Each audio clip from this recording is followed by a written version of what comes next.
Alright, so I've been putting this video off for the longest time because I've been in two minds about it. I still don't know if I want to put this up, but I'm going to record it anyway, and if it's up, it's up. Hello, hi, welcome to my channel. If you're new here, please do subscribe down below. I upload videos about Africa, the Black community, and growing as a whole. This video today is a little bit different.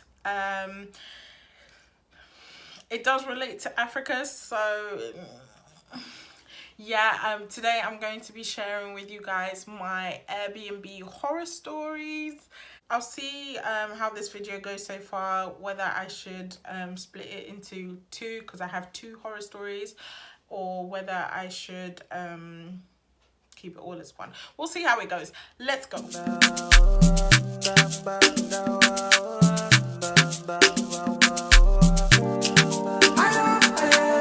I want to start off by saying I am not in no way bashing Airbnb for everything that happens. I do not think anything that happened is their fault. However, I do think maybe they should be a bit more stringent on their host requirements. I don't know what the host requirements are. So yeah, I let's start from the beginning basically. I feel like I'm going to be rambling in this video, so I'm going to try and not ramble as much as possible. The beginning. So I created an Airbnb account a while ago, but I only used it this year. I was doing a tour around Africa, so I was traveling to different African countries, and hotels in Africa are a joke. Like literally you are paying double the price of a European hotel but getting less for your money. So Airbnb seemed like a great opportunity for me to save money and get to know what locals think about certain areas. I only booked two Airbnbs in two different countries in West Africa, and yeah, so the first my first ever Airbnb scenario happened when I booked the first trip. The Airbnb host then contacted me on my phone, which I didn't even know that I put my mobile on there, but I was like, hey ho, it's no big deal. We'd need to be in contact anyway. But the message he sent me was very strange. And let me see if I can still find the message. So I found the message that he sent me, and he was saying that he took my number because it'll be easier to communicate. But then he said, can you send me pictures of yourself so I can easily recognize you at the airport? And this to me sounded a bit weird because I was like, it sounded a bit weird because I had pictures, I had a picture on my profile, and I didn't see, like I was searching on Google to see if this has happened to anyone else or if anyone else thought this was a bit fishy as well. Nothing came up on Google, so I was just like, okay, should I send it, should I not? So I decided to change the picture I had on my profile, my Airbnb profile, just for that. And I told him I've changed the picture on my Airbnb profile if you want to see that. And then he said, oh sorry, before that I ignored what he said and moved on from the conversation. And then again he came back to the photos and he said, please send me pictures so I can familiarize myself with your pretty face. And that was ringing alarm bells to me because I was like, why would an Airbnb host say that? Like, I don't know. For me, I thought it would be a bit more professional, and this seemed flirtatious. It seemed very flirtatious and unprofessional to me. So then that's when I changed the picture on my profile and I told him, and then he was like, oh yes, you are very beautiful, I like the way you smile in your profile, blah blah blah. Anyway, I tried to move past it because I didn't know, because I thought like when I get there I can set the tone to him and let him know that, listen, I'm only here to experience the country. I don't want any extras that you may be offering or whatever. Like, I just came to experience the country and have a cheap accommodation, blah blah blah. Anyway, so moving past that, he then tells me that he can pick me up from the airport at a certain price. I was like, okay, cool. I then check online and I see that the price is actually double than what the taxi drivers would charge. So I was just like, I was annoyed with myself for not checking beforehand and just being like, okay, that's convenient.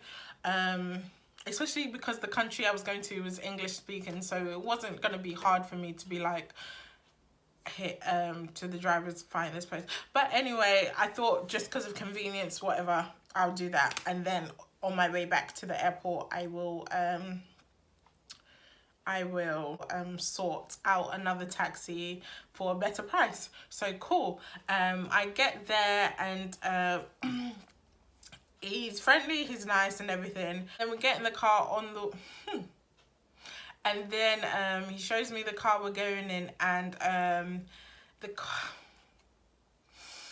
car was really bad. Like, I don't care if your car is not the nicest looking, but when your car has actual faults, like the engine not starting and we are in the middle of a highway and it just stops, that's a health hazard. That's actually really dangerous. You know, when both of your side mirrors are broken and you can't see on the traffic either side of you, that's really, really dangerous. So yeah, that was my experience. From then I wasn't very happy because I was thinking in my head, I am money savvy, and so I was just thinking, why are you charging double? Your car is looking like this, and what I was literally thinking, what am I paying for? But I was like, okay, Adela, calm down, it's okay, we're gonna get there, it's okay. During the car journey, he is then making jokes about like me, my weight and things like that, which I didn't take offense to, because I know in African countries being called fat and things like that is not an offensive thing. It's just like if you see someone that's really tall, you would think, oh, they're really tall.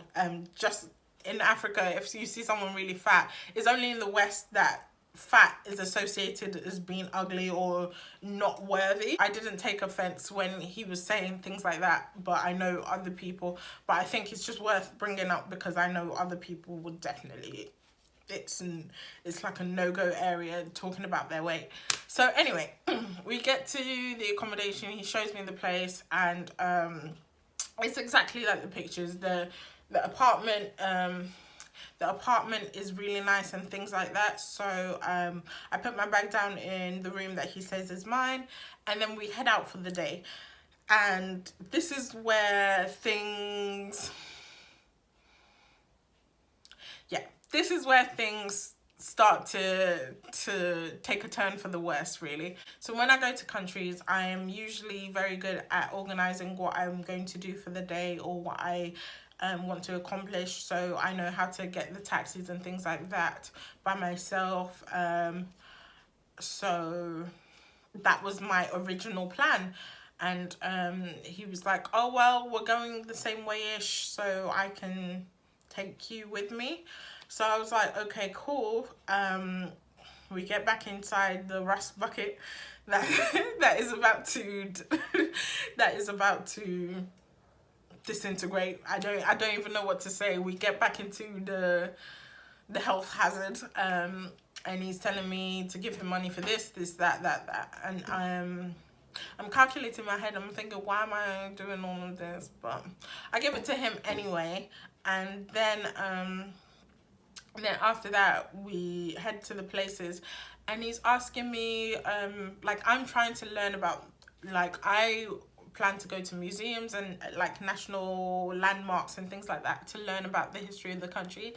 And during like conversations of that, he would then ask me intimate questions like my relationship status and things like that, and I was just thinking, that's not needed to know. And then he'd make jokes about being my boyfriend or me being his girlfriend and things like that, and he'd tell me like oh, he could handle me, and I was thinking, what are you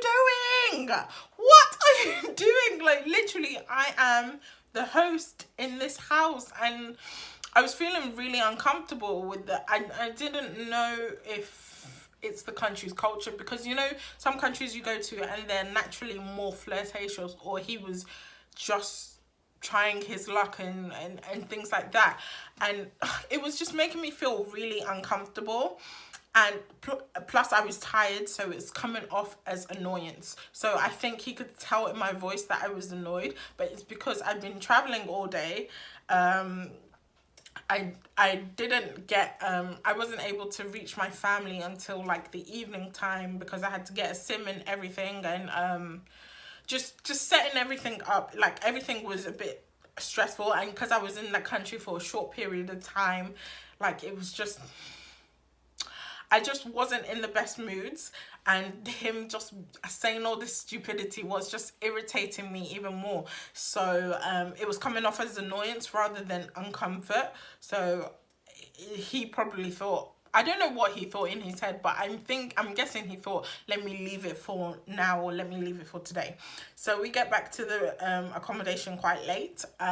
All I want to do is go to bed.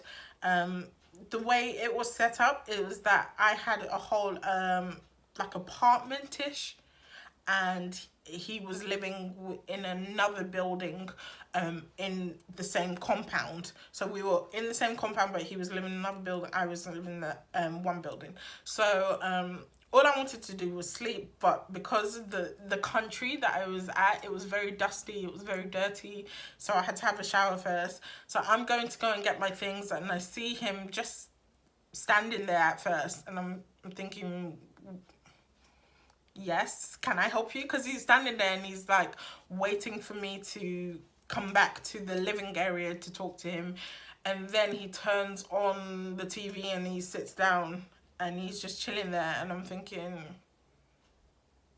what? Excuse me? So I go up to him and I'm like, oh, what's going on? Because I'm going to bed.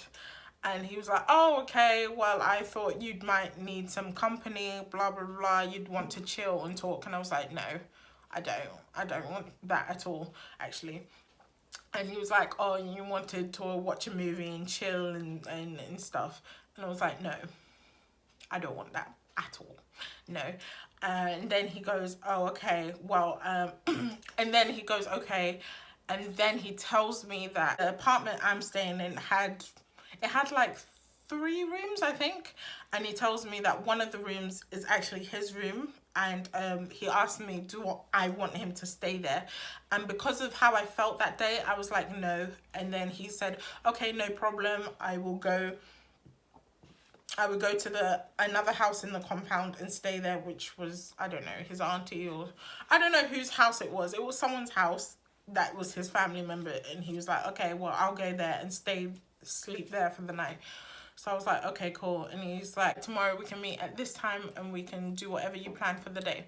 So I was like, so then I told him, what, do you not have work tomorrow, or do you not have things to do? And he was like, oh, I took the time off for you. And I said, oh, you shouldn't have done that, because me personally, I like to experience the country. I like to, yes, it's nice for locals to tell me where to go, but then I like to go to those places alone, or I like to go to those places with a guide and not just someone from the country. So that's how I felt. I felt like, oh, I felt bad, because I was like, oh, you're missing out on money, a chance to make money because of me, and I didn't ask you to. So even though I did feel bad, I also felt annoyed, because I was like, why did you do something? Why didn't, like, you ask me? Because I could have had plans to meet a friend who was in this country, and then what would you be doing? You'd be spending time at home doing nothing when you could have been working and making money. So the next day comes, and he comes to my apartment. I don't know. He comes to my apartment basically to come and collect me, and then I tell him where I want to go for the day, or where I plan to go for the day, and then he's like, okay, we can go together. And I was like, oh, great, more of you. So then he's asking me to also give him money, and I was like, wait, And I was thinking to myself, but I gave you money yesterday. I didn't say any of this, but I was thinking, I gave you money yesterday and I feel like you're cheating me almost, because everywhere we went, I gave him money, and then when the like attractions we were going to, I was also paying for my ticket and his ticket. So I was thinking, I'm losing money here, like what are you doing? So I gave him the money that he requested, and then I started calculating in my head every time we went somewhere, every time we got on a taxi and things like that, how much it was, because I worked out from yesterday the rates. That day we took taxis and buses, which was much better for me, my sanity, because I couldn't take that car anymore. The car completely gave out last night, so it wasn't possible. So we're going, and he's doing more of his nonsense of calling me his wife, his girlfriend, blah blah blah, and I'm telling him I'm not that. I am your host. I'm not that. You are my host. I'm staying in your place. So after I say that, I start asking him questions about the ethics of what's going on, and I'm asking him things like, you think it's right what you're saying? You think you think this is appropriate behavior to be having with your host and your guest and your host? You think this is appropriate behavior between a host and a guest? Because I don't think it is, blah blah blah blah blah.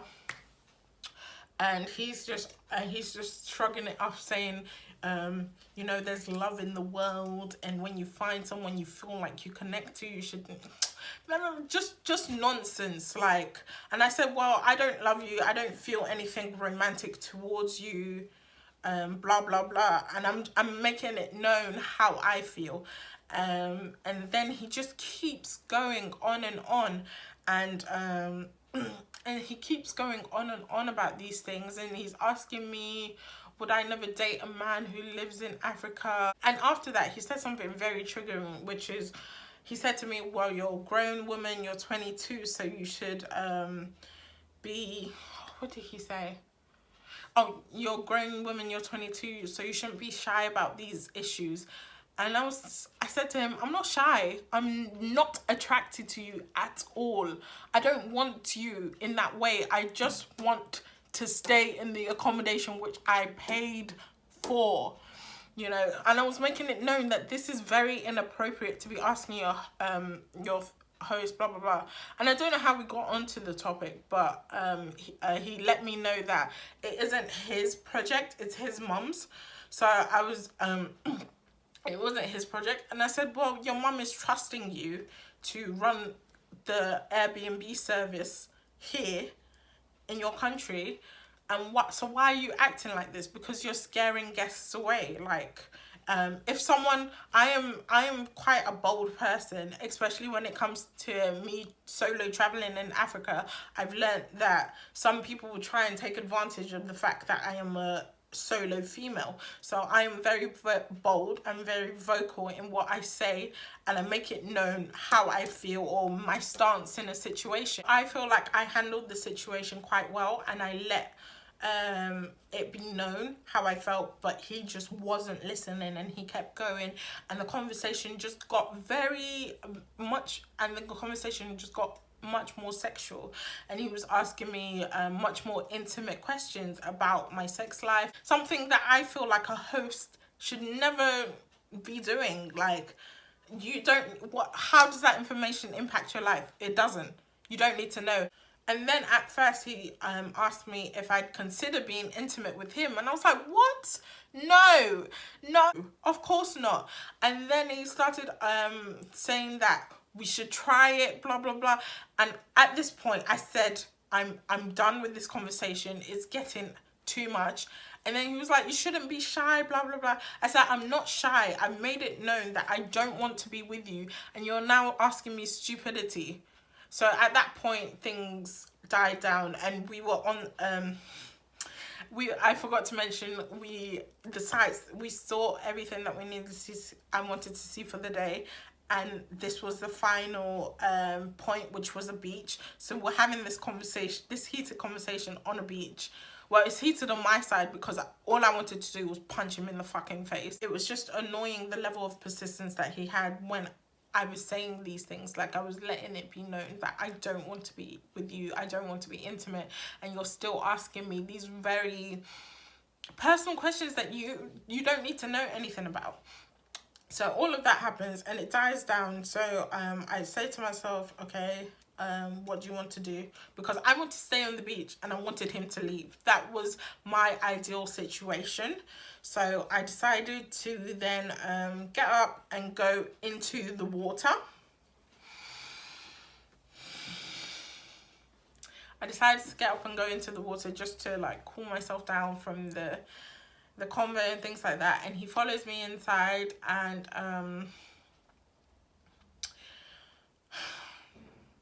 so he follows me inside into the sea, and he's dragging me because I'm not a very strong swimmer, so I know like my limit when I'm going inside the sea. He's dragging me further and further into the sea, and I didn't feel comfortable, and waves were like smashing, waves just like crashing on us and crashing on our face. And every moment he got to hold me, he'd like I don't know, he'd like pull my body onto his really tightly and hold me and squeeze me in inappropriate areas every time waves were coming. So I was just like, okay, this is a bad idea. So I decided to get out the water, and as I was getting out again, he followed me and he smacked my bum. He smacks my bum after we've had the conversations, after we talked about how this whole scenario is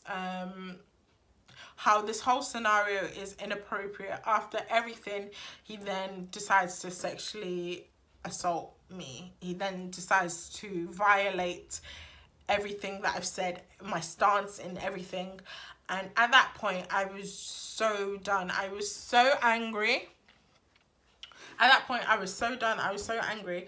And something that annoys me till this day is that I didn't let it be known at that point, because I'm the type of person, when something shocks me or something like scares me, when something shocks me, or someone does something or says something that shocks me that I wasn't expecting, I kind of freeze. I don't act in that moment. I freeze and take it all in, and it's almost like I have an out of body experience, and I'm replaying everything that happened, and I'm thinking, wait, did that actually happen? So I didn't say anything in that moment to him about that, but I did for sure let it be known in the past about my stance on where about my stance on the whole situation. You know, I told him, despite him saying he wants to be in a relationship with me, he wants to sleep with me, he wants to be my boyfriend, this, that, the other, that he loves me, blah, blah, blah, that he's attracted to me, that he loves me, blah, blah, blah. Despite all of that, I let it be known that I'm not interested. And it's an uncomfortable situation and an uncomfortable position to be in, because he is in a position of power, essentially, because I'm staying in his accommodation. So I was more fearful of that. After that happened, I really distanced myself away from him. I got back to my accommodation and I told him again that I wasn't interested in watching any TV with him and stuff like that. I just wanted to go to bed. And I literally sat in my room and I processed everything that had happened to me. I also went out for dinner, and he was like, okay, I'll come with you. And I said, no, I don't want you anywhere near me. And I sat there in my room before I went to dinner, and at dinner as well, really. And I just sat there and I processed everything that has happened. And I don't like acting irrationally. So I thought to myself, okay, Adiola, what is the next move? Because I had booked the accommodation for 4 days, I believe. I booked the accommodation. Yeah, I was in the country for 4 days. So I booked the accommodation for 4 days, and this was day 2 when everything happened. So I had to decide for myself what I wanted to happen, like how do I move forward, basically. in a way that was benefiting me. I searched for other accommodations whilst I was at the restaurant, but I couldn't find any that were close to the area I was staying in and that were at a good price point. I was also thinking about, because I'm a cheapo, I was also thinking about the money that I could have been losing. I didn't know how to go about contacting Airbnb and cancelling and letting them know everything that was going on and the reason that I wanted to cancel and the reason I wanted a refund for this. I like, the whole logistics of everything was just overwhelming, so I just said to myself, do you know what, okay, we're gonna stay here, we're gonna air him, we're not gonna talk to him or anything like that. And that's what we're gonna do for the other 2 days. We are not going to talk to him. Bear in mind, we're in the same compound. There's like 5 houses. There's like 4 or 5 houses in this compound. I'm in one of them. He's in one of them. So I was thinking to myself, we're bound to see each other, blah, blah, blah, blah, blah. But I made it in my mind, I will not talk to him again. I do not want to see his face. I do not want to do anything, because I think the irrational side of me is going to come out and things are going to happen that I don't want to happen. So day 3, he's calling, he's texting, he's knocking on my door, like, to see what I'm up to for the day, and I don't answer. I literally do not answer. To be fair, I was sleeping for most of it, so I didn't hear most of it, but I did see the missed calls and the missed text, and I didn't respond to it. I decided to go out that night, and eventually I ended up meeting some people, and we went I went out with them, and I had so much more fun. This is what I usually like to do. I usually like to just go out and meet people. I also was talking to one of my male friends about this situation, which now I'm looking back at it, I think it was a bad idea. I told him what happened, and he was furious. He was angry that it happened to me. And then when I started talking about reporting him, he then said, oh, well, if you report him, he then started to tell me the reasons why I shouldn't report him, and I listened. So I still, to this day, I think to myself, should I report it to Airbnb or should I not? Like, I don't know, because I still have the text.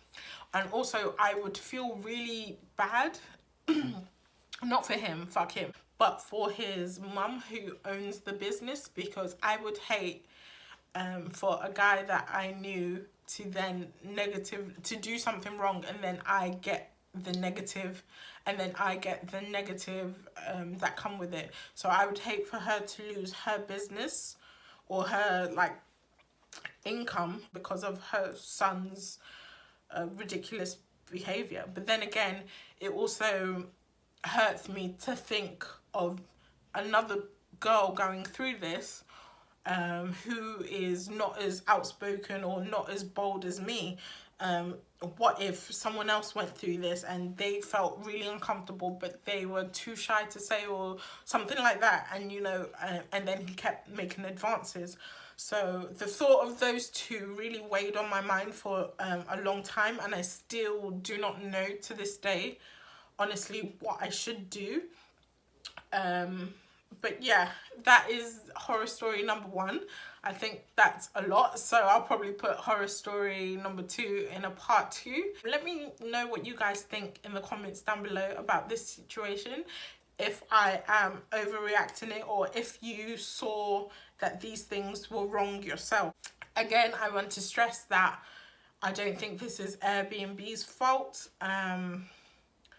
in the situation, but at the end of the day, and it's just the unfortunate thing that happens when you're working with people. You just don't know how some people are gonna be.